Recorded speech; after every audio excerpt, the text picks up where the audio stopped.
नाज़रीन अस्सलाम वालेकुम। हमारी सीरियल शाइन टीवी न्यूज़ के शाइन टीवी न्यूज़ में भली का सालेपाट मारी अस्पताल में साबका अपोजिशन लीडर सैयद खुर्शीद अहमद शाह जे पारां फ्री मेडिकल कैंप लगाई वई, जैमें सखर जे माहिर डॉक्टरनि जैमें professor doctor Ghulam Rasool बोक, doctor Mumtaz भाड़ो, डॉक्टर तुफैल अहमद सुबरो समय ॿारनि जी मुफ़्त चिकास करे दवाऊं ॾिनियूं वयूं।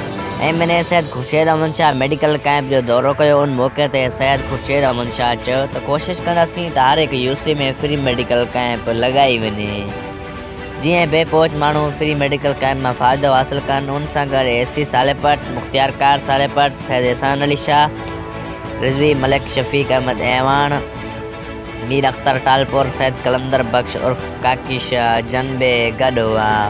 वधीक ख़बरनि ऐं अपडेट्स लाइ ॾिसंदा रहो शाइन टीवी न्यूज़।